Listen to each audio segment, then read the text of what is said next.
Rogues in the House by Robert E. Howard. Chapter 1. At a court festival, Nabonidus, the Red Priest, who was the real ruler of the city, touched Murilo, the young aristocrat, courteously on the arm. Murilo turned to meet the priest's enigmatic gaze, and to wonder at the hidden meaning therein. No words passed between them, but Nabonidus bowed and handed Murilo a small gold cask. The young nobleman, knowing that Nabonidus did nothing without reason, excused himself at the first opportunity and returned hastily to his chamber. There he opened the cask and found within a human ear, which he recognized by a peculiar scar upon it. He broke into a profuse sweat and was no longer in doubt about the meaning in the Red Priest's glance. But Murilo, for all his scented black curls and foppish apparel, was no weakling to bend his neck to the knife without a struggle. He did not know whether Nabonidus was merely playing with him or giving him a chance to go into voluntary exile. But the fact that he was still alive and at liberty proved that he was to be given at least a few hours, probably for meditation. However, he needed no meditation for decision. What he needed was a tool, and fate furnished that tool. Working among the dives and brothels of the squalid quarters, even while the young nobleman shivered and pondered in the part of the city occupied by the purple-towered marble and ivory palaces of the aristocracy. There was a priest of Anu, whose temple, rising at the fringe of the slum district, was the scene of more than devotions. The priest was fat and full-fed, and he was at once a fence for stolen articles and a spy for the police. He worked a thriving trade both ways, because the district on which he bordered was the maze, a tangle of muddy, winding alleys and sordid dens, frequented by the bolder thieves in the kingdom. Daring above all were a Gunderman deserter from the mercenaries and a barbaric Cimmerian. Because of the priest of Anu, the Gunderman was taken and hanged in the market square, but the Cimmerian fled, and learning in devious ways of the priest's treachery, he entered the temple of Anu by night and cut off the priest's head. There followed a great turmoil in the city, but the search for the killer proved fruitless until a woman betrayed him to the authorities and led a captain of the guard and his squad to the hidden chamber where the barbarian lay drunk. Waking to stupefied but ferocious life when they seized him, he disemboweled the captain, burst through his assailants, and would have escaped but for the liquor that still clouded his senses. Bewildered and half-blinded, he missed the open door in his headlong flight and dashed his head against the stone wall so terrifically that he knocked himself senseless. When he came to, he was in the strongest dungeon in the city, shackled to the wall with chains not even his barbaric thews could break. To this cell came Murilo, masked and wrapped in a wide black cloak. The Cimmerian surveyed him with interest, thinking him the executioner sent to dispatch him. Murilo set him at rights and regarded him with no less interest. Even in the dim light of the dungeon, with his limbs loaded with chains, the primitive power of the man was evident. His mighty body and thick muscled limbs combined the strength of a grizzly with the quickness of a panther. Under his tangled black mane, his blue eyes blazed with unquenchable savagery. "Would you like to live?" asked Murilo. The barbarian grunted, new interest glinting in his eyes. "If I arrange for your escape, will you do a favor for me?" the aristocrat asked. The Cimmerian did not speak, but the intentness of his gaze answered for him. "I want you to kill a man for me." "Who?" Murilo's voice sank to a whisper. "Nabonidus, the king's priest."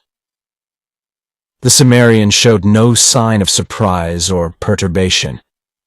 He had none of the fear or reverence for authority that civilization instills in men. King or beggar, It was all one to him. Nor did he ask why Murilo had come to him when the quarters were full of cutthroats outside prisons. "When am I to escape?" he demanded. "Within the hour. There is but one guard in this part of the dungeon at night. He can be bribed. He has been bribed. See, here are the keys to your chains. I'll remove them and, after I have been gone an hour, the guard, Athacus, will unlock the door to your cell. You will bind him with strips torn from your tunic, so when he is found, the authorities will think you were rescued from the outside and will not suspect him. Go at once to the house of the Red Priest and kill him. Then go to the rat's den, where a man will meet you and give you a pouch of gold and a horse. With those, you can escape from the city and flee the country." "Take off these cursed chains now," demanded the Cimmerian, "and have the guard bring me food. By Crom, I have lived on moldy bread and water for a whole day, and I am nigh to famishing." "It shall be done. But remember, you are not to escape until I have had time to reach my home." Freed of his chains, the barbarian stood up and stretched his heavy arms, enormous in the gloom of the dungeon. Murilo again felt that if any man in the world could accomplish the task he had set, this Cimmerian could. With a few repeated instructions, he left the prison, first directing Athacus to take a platter of beef and ale into the prisoner. He knew he could trust the guard, not only because of the money he had paid, but also because of certain information he possessed regarding the man. When he returned to his chamber, Murilo was in full control of his fears. Nabonidus would strike through the king. Of that, he was certain. And since the royal guardsmen were not knocking at his door, it was certain that the priest had said nothing to the king, so far. Tomorrow he would speak, beyond a doubt, if he lived to see tomorrow. Murilo believed the Cimmerian would keep faith with him. Whether the man would be able to carry out his purpose remained to be seen. Men had attempted to assassinate the Red Priest before, and they had died in hideous and nameless ways. But they had been products of the cities of men, lacking the wolfish instincts of the barbarian. The instant that Murilo, turning the gold cask with its severed ear in his hands, had learned through his secret channels that the Cimmerian had been captured, he had seen a solution of his problem. In his chamber again, he drank a toast to the man, whose name was Conan, and to his success that night. And while he was drinking, one of his spies brought him the news that Athacus had been arrested and thrown into prison. The Cimmerian had not escaped. Murilo felt his blood turn to ice again. He could see in this twist of fate only the sinister hand of Nabonidus, and an eerie obsession began to grow on him that the Red Priest was more than human. A sorcerer who read the minds of his victims and pulled strings on which they danced like puppets. With despair came desperation. Girding a sword beneath his black cloak, he left his house by a hidden way and hurried through the deserted streets. It was just at midnight when he came to the house of Nabonidus, looming blackly among the walled gardens that separated it from the surrounding estates. The wall was high, but not impossible to negotiate. Nabonidus did not put his trust in mere barriers of stone. It was what was inside the wall that was to be feared. What these things were, Murilo did not know precisely. He knew there was at least a huge savage dog that roamed the gardens and had on occasion torn an intruder to pieces as a hound rends a rabbit. What else there might be, he did not care to conjecture. Men who had been allowed to enter the house on brief, legitimate business reported that Nabonidus dwelt among rich furnishings, yet simply, attended by a surprisingly small number of servants. Indeed, they mentioned only one as having been visible. A tall, silent man called Yoka, Someone else, presumably a slave, had been heard moving about in the recesses of the house. But this person, no one had ever seen.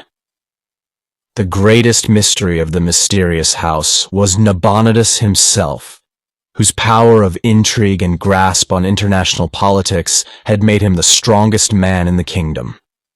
People, chancellor, and king moved puppet-like on the strings he worked.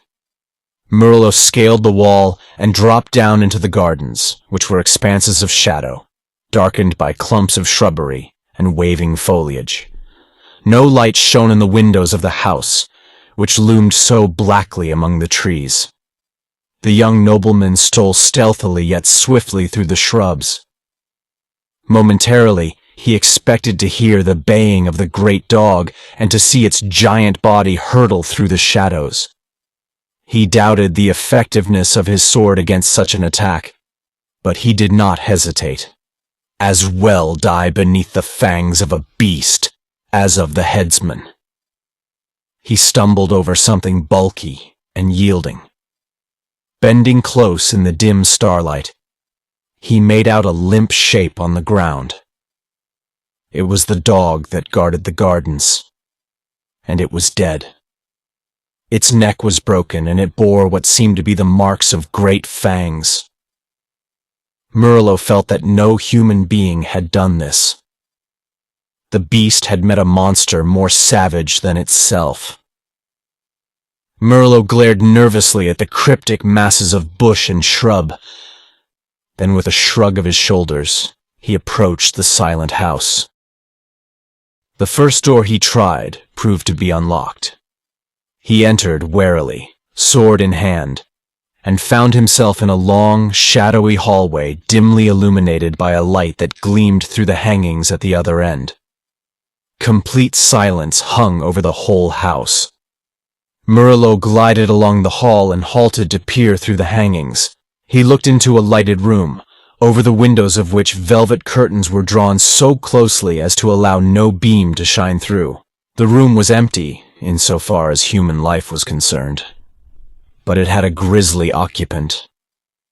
Nevertheless, in the midst of a wreckage of furniture and torn hangings that told of a fearful struggle, lay the body of a man. The form lay on its belly, but the head was twisted about so that the chin rested behind a shoulder.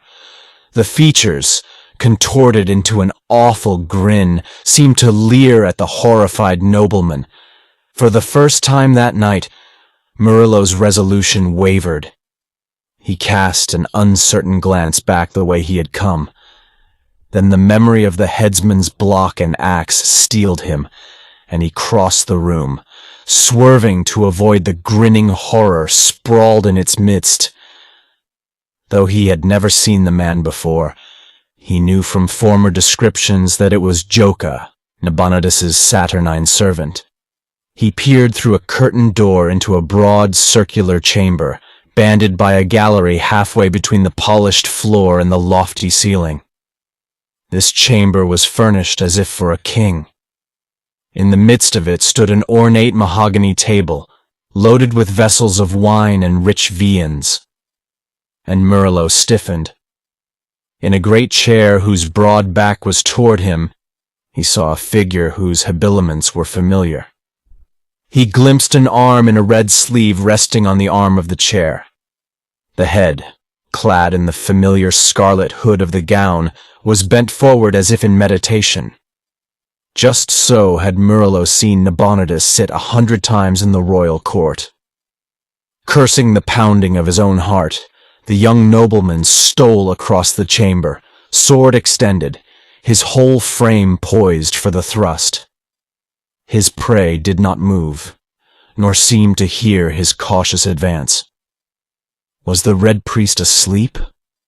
Or was it a corpse which slumped in that great chair? The length of a single stride separated Murilo from his enemy, when suddenly the man in the chair rose and faced him. The blood went suddenly from Murilo's features. His sword fell from his fingers and rang on the polished floor. A terrible cry broke from his livid lips. It was followed by the thud of a falling body. Then once more silence reigned over the house of the Red Priest. Chapter 2.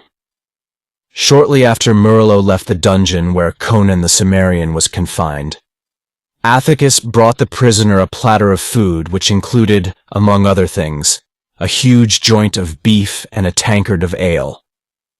Conan fell to voraciously, and Athacus made a final round of the cells to see that all was in order, and that none should witness the pretended prison break. It was while he was so occupied that a squad of guardsmen marched into the prison and placed him under arrest. Murilo had been mistaken when he assumed this arrest denoted discovery of Conan's planned escape. It was another matter. Athacus had become careless in his dealings with the underworld, and one of his past sins had caught up with him. Another jailer took his place, a stolid, dependable creature whom no amount of bribery could have shaken from his duty. He was unimaginative, but he had an exalted idea of the importance of his job. After Athacus had been marched away to be formally arraigned before a magistrate, this jailer made the rounds of the cell as a matter of routine. As he passed that of Conan, his sense of propriety was shocked and outraged to see the prisoner free of his chains and in the act of gnawing the last shreds of meat from a huge beef bone. The jailer was so upset that he made the mistake of entering the cell alone, without calling guards from the other parts of the prison. It was his first mistake in the line of duty, and his last. Conan brained him with the beef bone, took his poniard and his keys, and made a leisurely departure. As Murilo had said, only one guard was on duty there at night. The Cimmerian passed himself outside the walls by means of the keys he had taken, and presently emerged into the outer air, as free as if Murilo's plan had been successful. In the shadows of the prison walls, Conan paused to decide his next course of action. It occurred to him that since he had escaped through his own actions, he owed nothing to Murilo. Yet it had been the young nobleman who had removed his chains and had the food sent to him, without either of which his escape would have been impossible.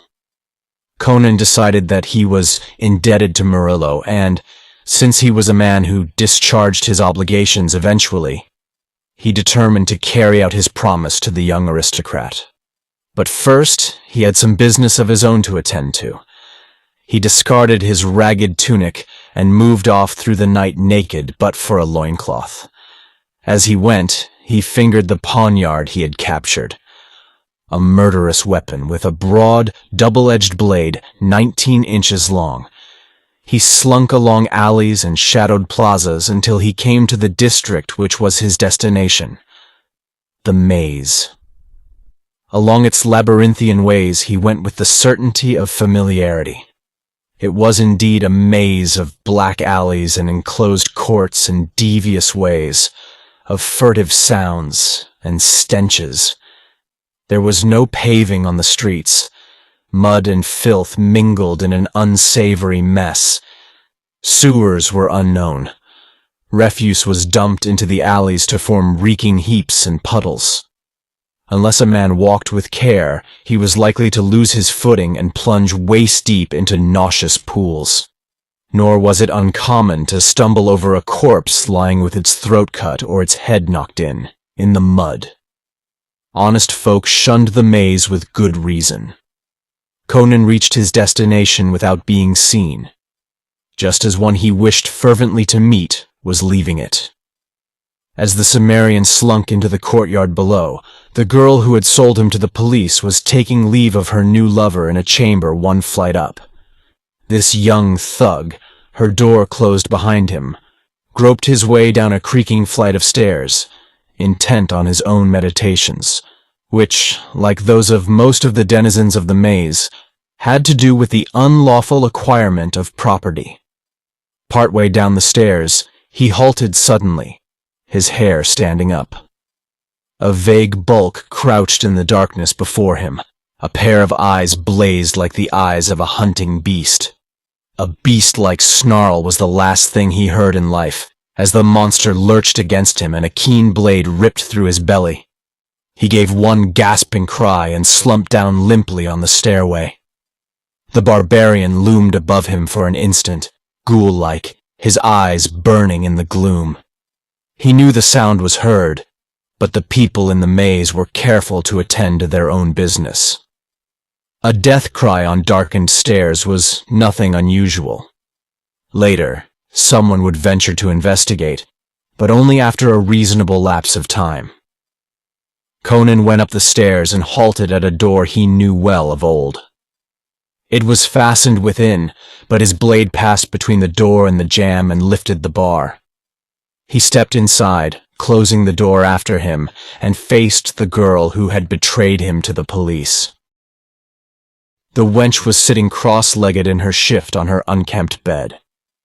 She turned white and stared at him as if at a ghost. She had heard the cry from the stairs, and she saw the red stain on the poniard in his hand. But she was too filled with terror on her own account to waste any time lamenting the evident fate of her lover.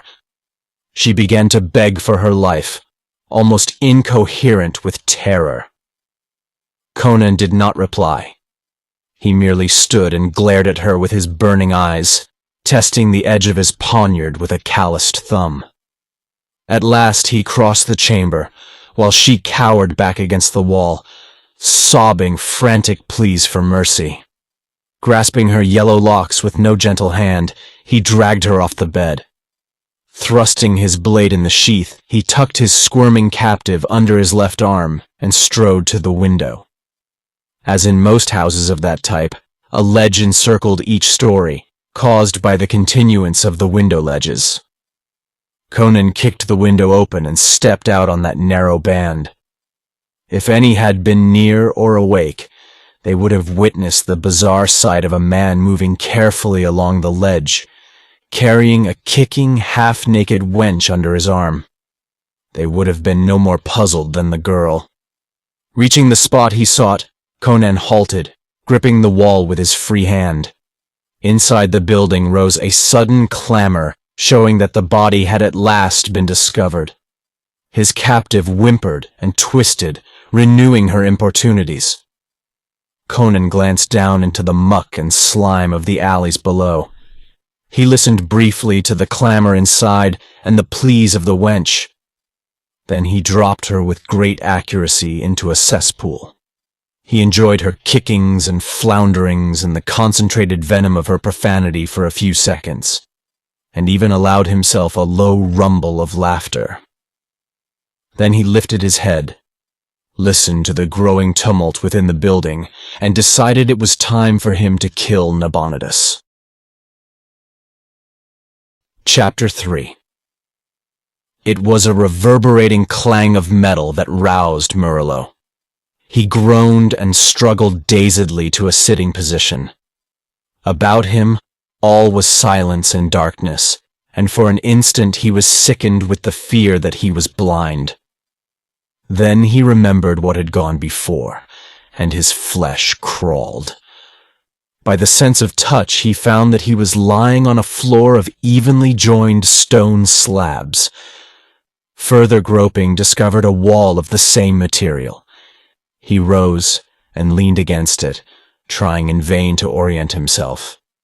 That he was in some sort of a prison seemed certain, but where and how long he was unable to guess. He remembered dimly a clashing noise and wondered if it had been the iron door of his dungeon closing on him, or if it betokened the entrance of an executioner. At this thought, he shuddered profoundly and began to feel his way along the wall.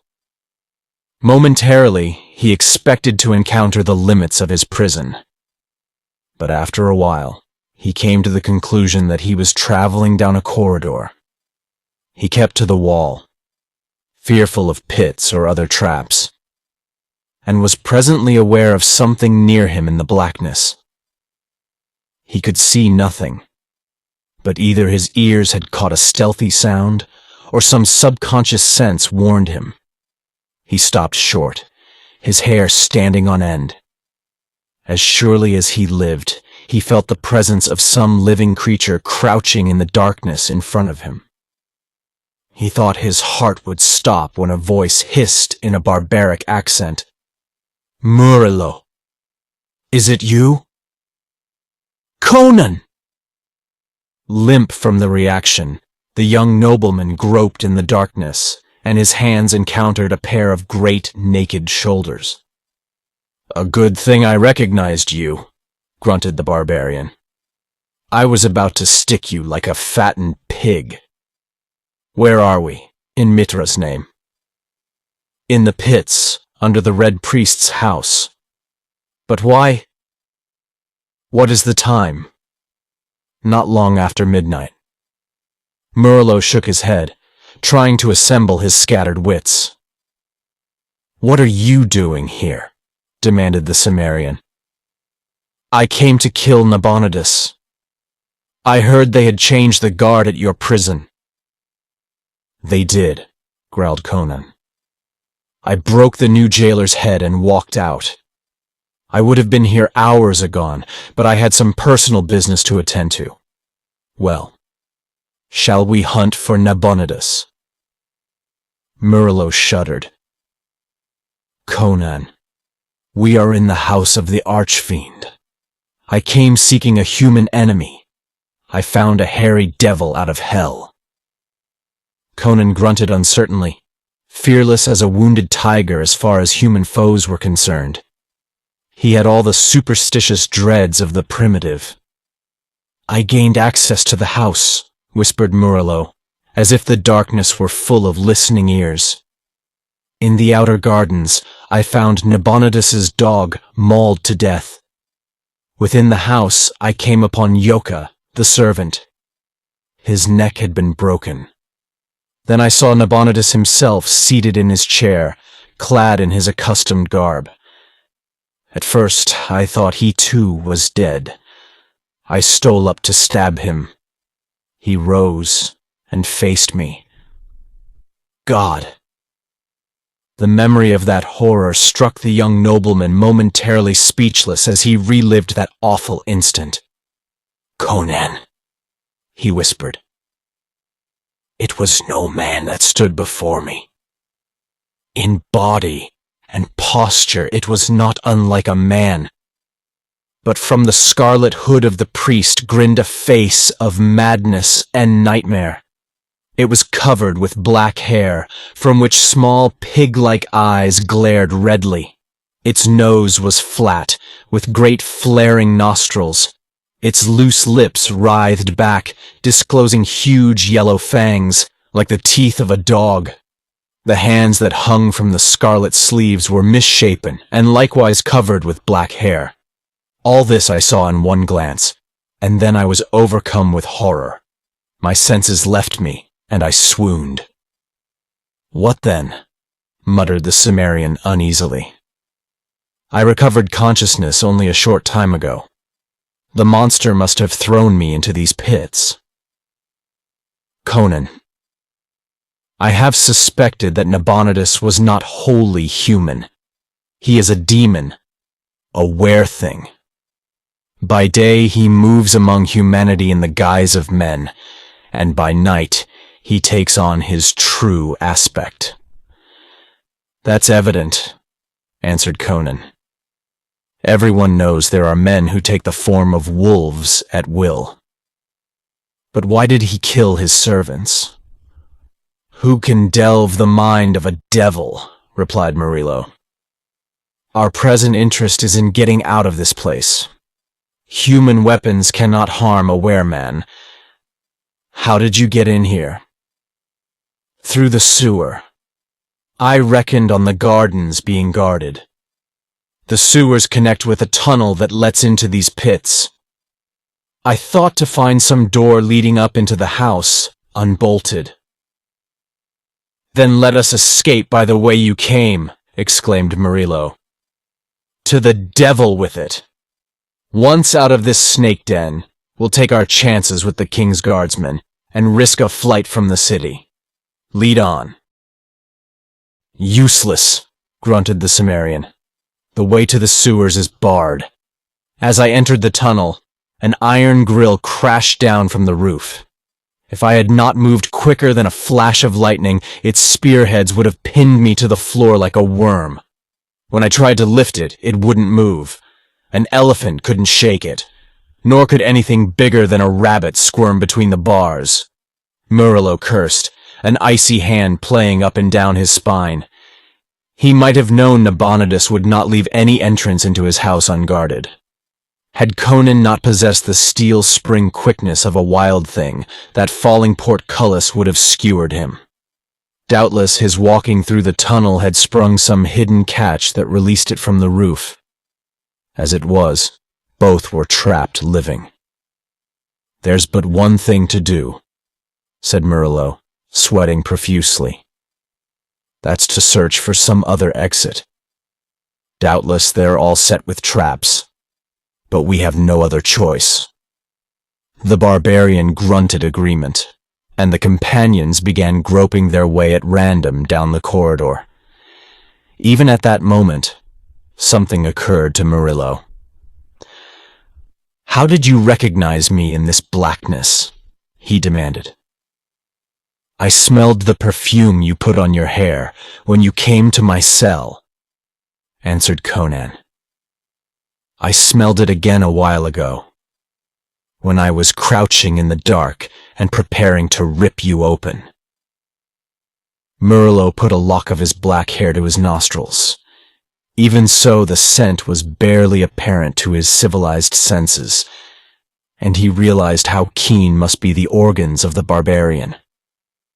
Instinctively, his hand went to his scabbard as they groped onward, and he cursed to find it empty. At that moment, a faint glow became apparent ahead of them, and presently they came to a sharp bend in the corridor, about which the light filtered grayly. Together, they peered around the corner, and Murilo, leaning against his companion, felt his huge frame stiffen. The young nobleman had also seen it, the body of a man, half naked, lying limply in the corridor beyond the bend, vaguely illumined by a radiance which seemed to emanate from a broad silver disk on the farther wall. A strange familiarity about the recumbent figure, which lay face down, stirred Murilo with inexplicable and monstrous conjectures. Motioning the Cimmerian to follow him, he stole forward and bent above the body. Overcoming a certain repugnance, he grasped it and turned it on its back. An incredulous oath escaped him. The Cimmerian grunted explosively. "Nabonidus! The Red Priest!" ejaculated Murilo, his brain a dizzy vortex of whirling amazement. "Then who— What?" The priest groaned and stirred. With cat-like quickness, Conan bent over him, poniard poised above his heart. Murilo caught his wrist. "Wait! Don't kill him yet!" "Why not?" demanded the Cimmerian. "He has cast off his wereguise and sleeps. Will you awaken him to tear us to pieces?" "No, wait," urged Murilo, trying to collect his jumbled wits. "Look, he is not sleeping. See that great blue welt on his shaven temple? He has been knocked senseless.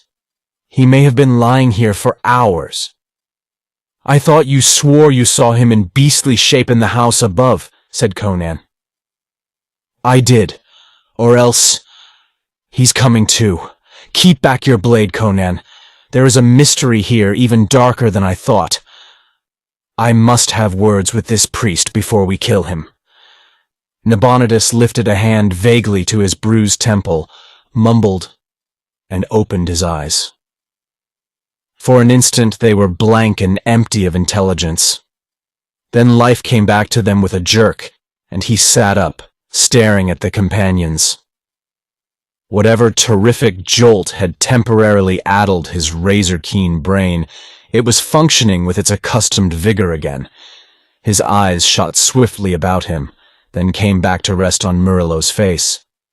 "You honor my poor house, young sir," he laughed coolly, glancing at the great figure that loomed behind the young nobleman's shoulder. "You have brought a bravo, I see. Was your sword not sufficient to sever the life of my humble self?" "Enough of this," impatiently returned Murilo. "How long have you lain here?" "A peculiar question to put to a man just recovering consciousness," answered the priest. "I do not know what time it now is, but it lacked an hour or so of midnight when I was set upon." "Then who is it that masquerades in your own gown in the house above?" demanded Murilo. "That will be Thak," answered Nabonidus, ruefully fingering his bruises. "Yes, that will be Thak. And in my own gown. The dog."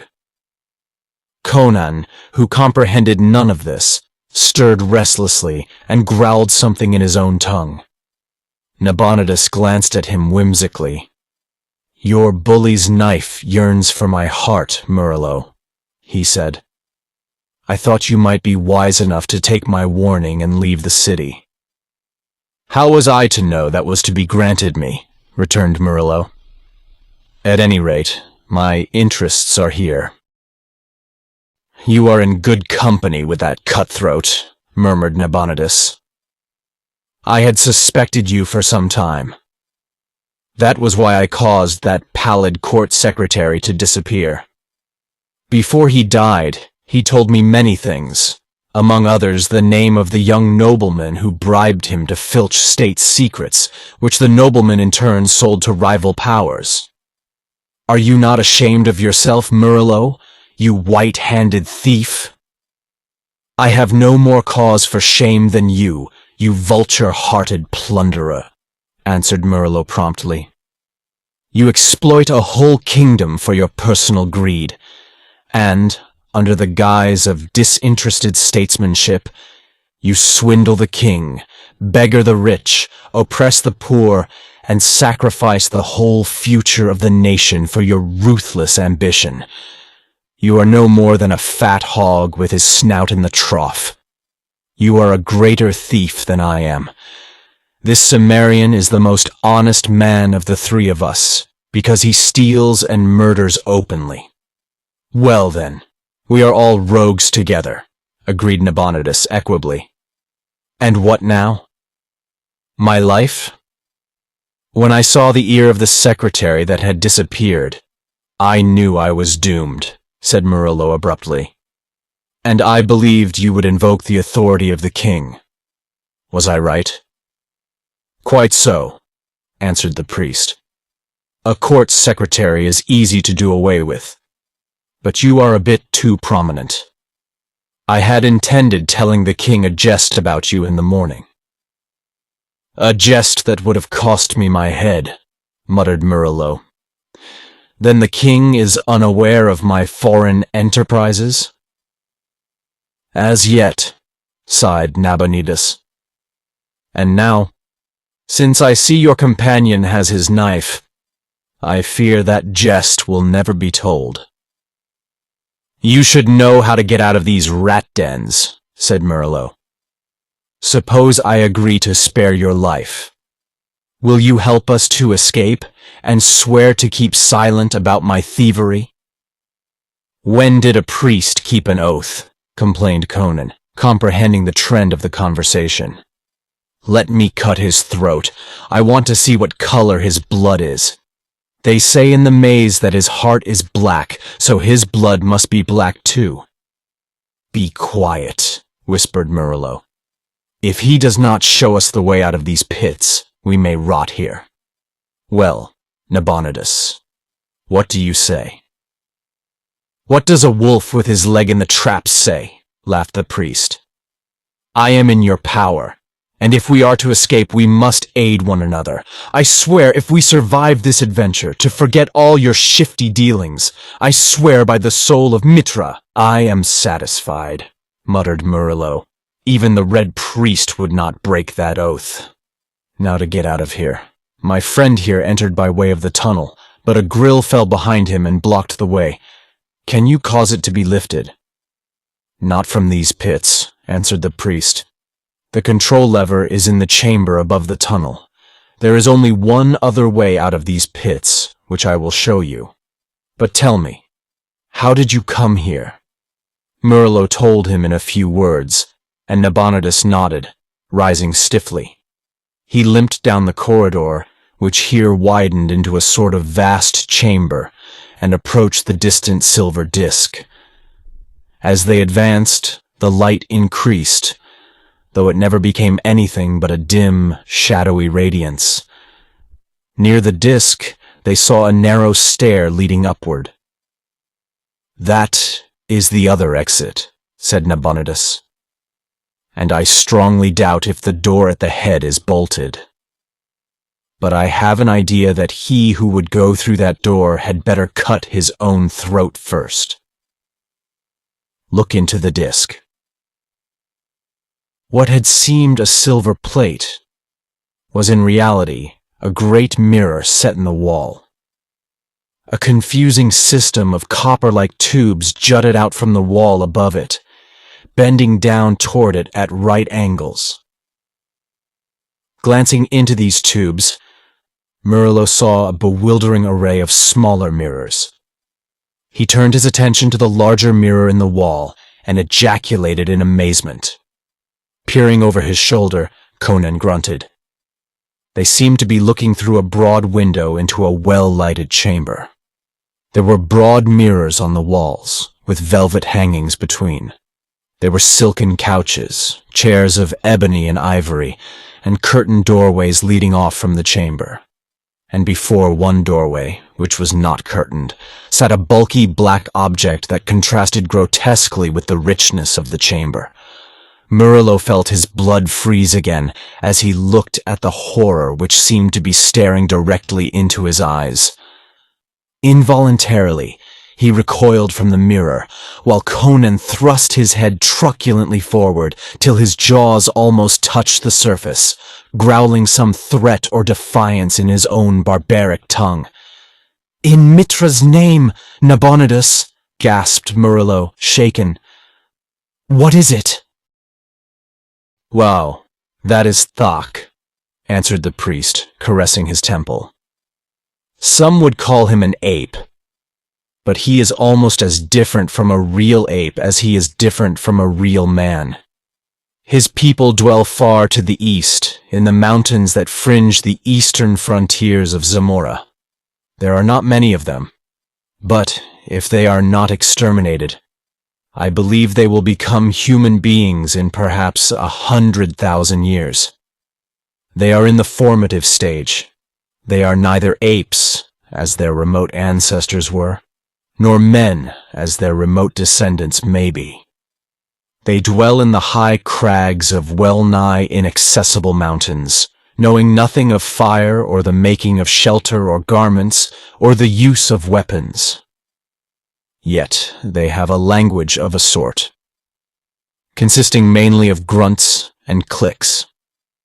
I took Thak when he was a cub, and he learned what I taught him much more swiftly and thoroughly than any true animal could have done. He was at once bodyguard and servant. But I forgot that being partly a man, he could not be submerged into a mere shadow of myself, like a true animal. Apparently, his semi-brain retained impressions of hate, resentment, and some sort of bestial ambition of its own. At any rate, he struck when I least expected it. Last night, he appeared to go suddenly mad. His actions had all the appearance of bestial insanity, yet I know that they must have been the result of long and careful planning. I heard a sound of fighting in the garden, and going to investigate, for I believed it was yourself being dragged down by my watchdog, I saw Thak emerge from the shrubbery dripping with blood. Before I was aware of his intention, he sprang at me with an awful scream and struck me senseless. I remember no more, but can only surmise that, following some whim of his semi-human brain, he stripped me of my gown and cast me still living into the pits. For what reason? Only the gods can guess. He must have killed the dog when he came from the garden, and after he struck me down, he evidently killed Yoka, as you saw the man lying dead in the house. Yoka would have come to my aid, even against Thak, who he always hated. Murilo stared in the mirror at the creature which sat with such monstrous patience before the closed door. He shuddered at the sight of the great black hands, thickly grown with hair that was almost fur-like. The body was thick, broad, and stooped. The unnaturally wide shoulders had burst the scarlet gown, and on these shoulders Murilo noted the same thick growth of black hair. The face peering from the scarlet hood was utterly bestial, and yet Murilo realized that Nabonidus spoke truth when he said that Thak was not wholly a beast. There was something in the red, murky eyes, something in the creature's clumsy posture, something in the whole appearance of the thing that set it apart from the truly animal. That monstrous body housed a brain and soul that were just budding awfully into something vaguely human. Murilo stood aghast as he recognized a faint and hideous kinship between his kind and that squatting monstrosity, and he was nauseated by a fleeting realization of the abysses of bellowing bestiality up through which humanity had painfully toiled. "Surely he sees us," muttered Conan. "Why does he not charge us? He could break this window with ease." Murilo realized that Conan supposed the mirror to be a window through which they were looking. "He does not see us," answered the priest. "We are looking into the chamber above us. That door that Thak is guarding is the one at the head of these stairs. It is simply an arrangement of mirrors. Do you see those mirrors on the walls? They transmit the reflection of the room into these tubes, down which other mirrors carry it to reflect it at last on an enlarged scale in this great mirror." Murilo realized that the priest must be centuries ahead of his generation to perfect such an invention. But Conan put it down to witchcraft and troubled his head no more about it. "I constructed these pits for a place of refuge as well as a dungeon," the priest was saying. "There are times when I have taken refuge here and, through these mirrors, watched doom fall upon those who sought me with ill intent." "But why is Thak watching that door?" demanded Murilo. "He must have heard the falling of the grating in the tunnel. It is connected with bells in the chambers above. He knows someone is in the pits, and he is waiting for him to come up the stairs. Oh, he has learned well the lessons I taught him. He has seen what happened to men who come through that door, when I tugged at the rope that hangs on yonder wall, and he waits to mimic me." "And while he waits, what are we to do?" demanded Murilo. "There is naught we can do, except watch him. As long as he is in that chamber, we dare not ascend the stairs. He has the strength of a true gorilla and could easily tear us all to pieces. But he does not need to exert his muscles. If we open that door, he has but to tug that rope and blast us into eternity." "How?" "I bargained to help you escape," answered the priest. "Not to betray my secrets." Murilo started to reply, then stiffened suddenly. A stealthy hand had parted the curtains of one of the doorways.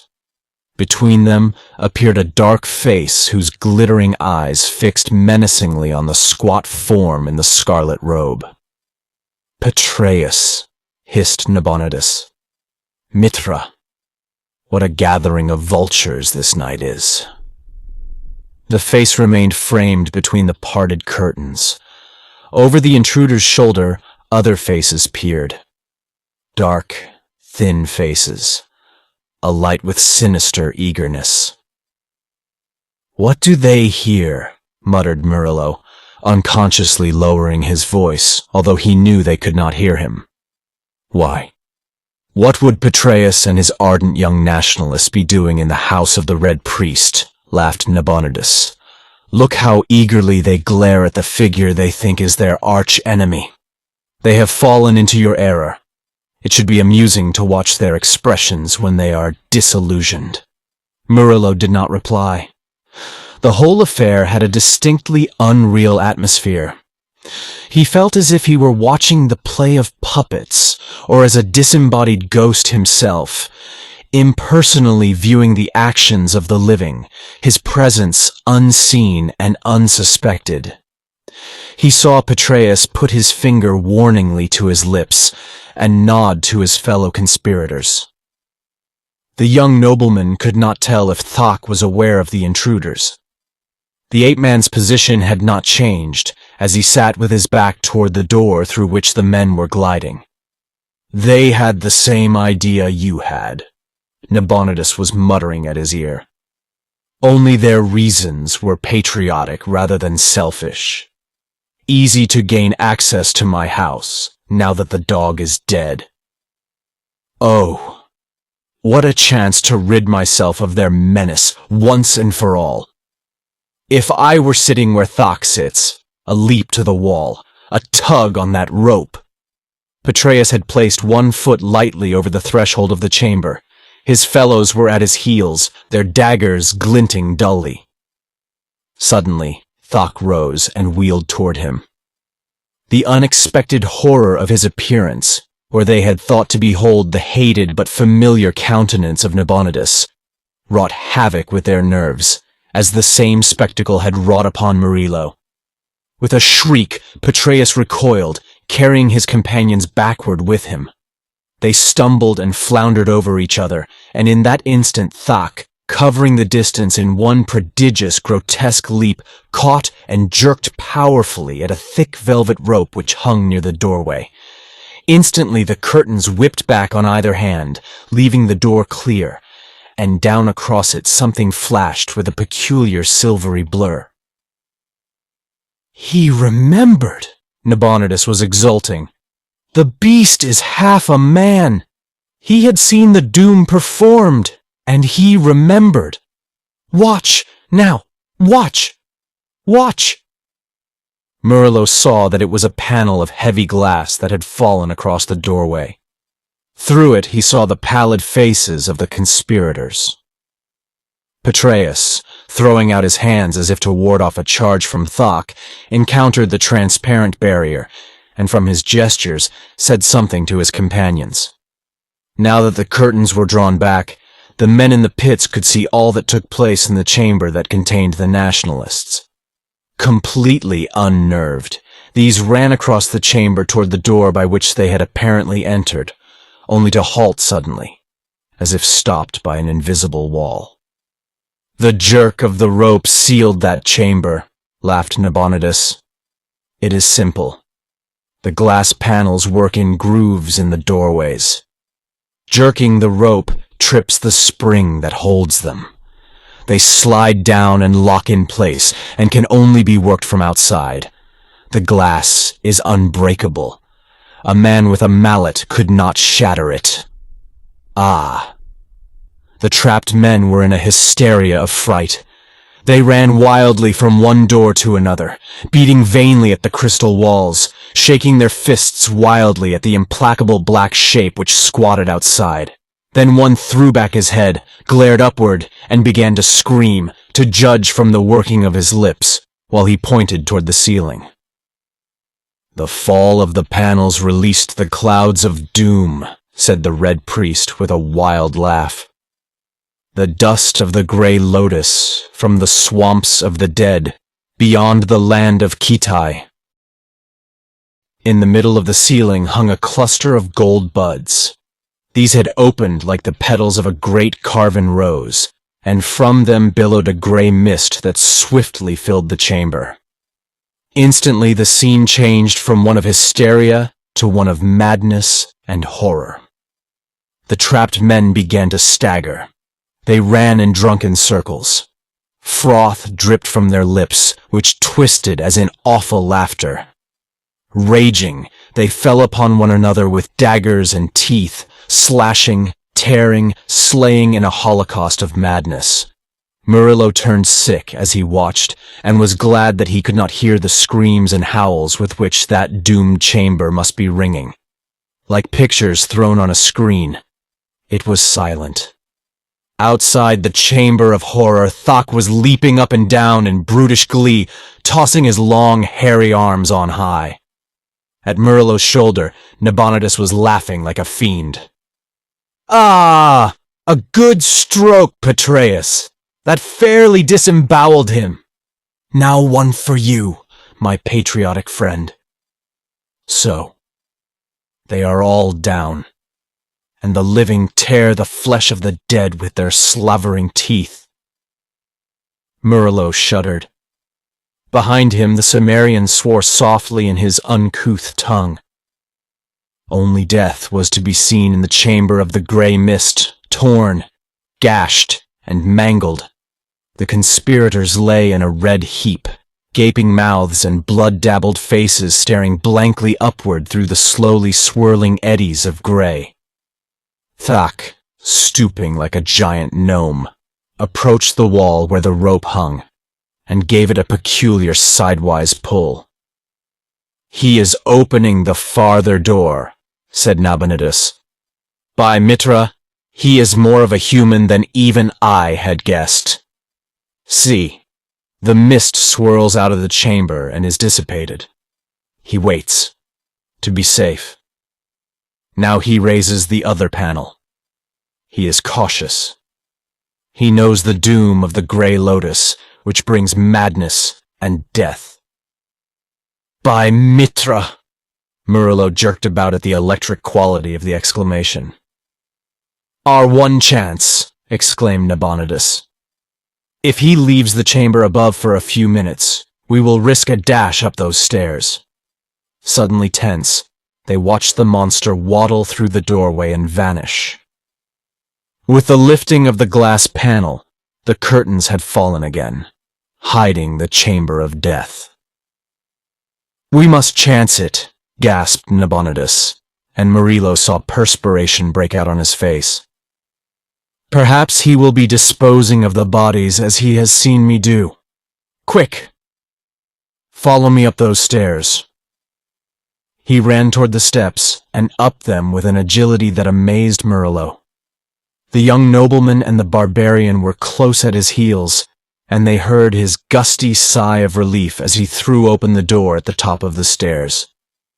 They burst into the broad chamber they had seen mirrored below. Thak was nowhere to be seen. "He's in that chamber with the corpses," exclaimed Murilo. "Why not trap him there as he trapped them?" "No, no," gasped Nabonidus, an unaccustomed pallor tinging his features. "We do not know that he is in there. He might emerge before we could reach the trap rope anyway. Follow me into the corridor. I must reach my chamber and obtain weapons which will destroy him. This corridor is the only one opening from this chamber which is not set with a trap of some kind." They followed him swiftly through a curtained doorway opposite the door of the death chamber, and came into a corridor into which various chambers opened. With fumbling haste, Nabonidus began to try the doors on each side. They were locked, as was the door at the other end of the corridor. My God! The red priest leaned against the wall, his skin ashen. "The doors are locked, and Thak took my keys from me. We are trapped, after all." Murilo stared appalled to see the man in such a state of nerves, and Nabonidus pulled himself together with an effort. "The beast has me in a panic," he said. "If you had seen him tear men as I have seen, well, Mitra aid us, but we must fight him now with what the gods have given us. Come." He led them back to the curtained doorway and peered into the great chamber in time to see Thak emerge from the opposite doorway. It was apparent that the beast man had suspected something.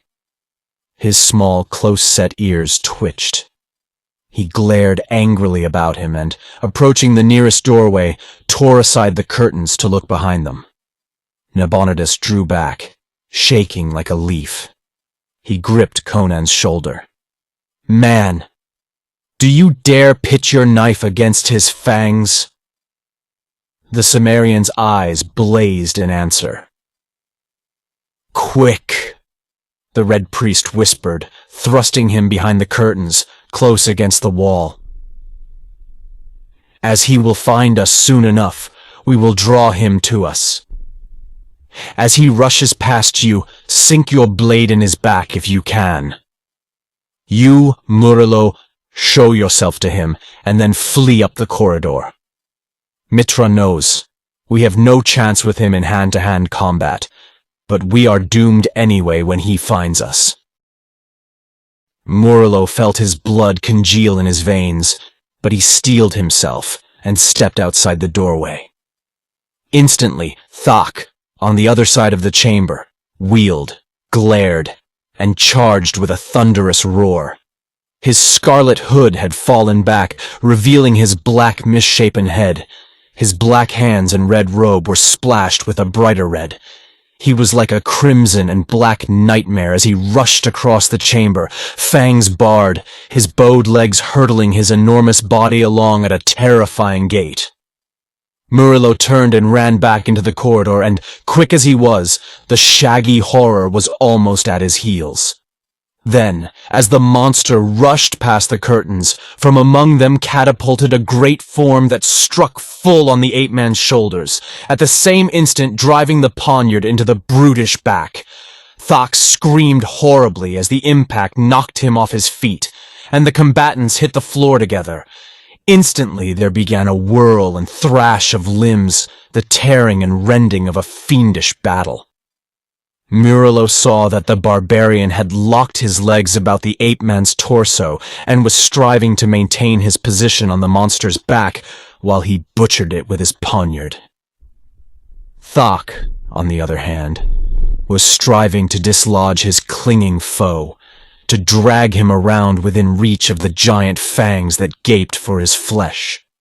In a whirlwind of blows and scarlet tatters, they rolled along the corridor, revolving so swiftly that Murilo dared not use the chair he had caught up, lest he strike the Cimmerian. And he saw that in spite of the handicap of Conan's first hold and the voluminous robe that lashed and wrapped about the ape-man's limbs and body, Thak's giant strength was swiftly prevailing.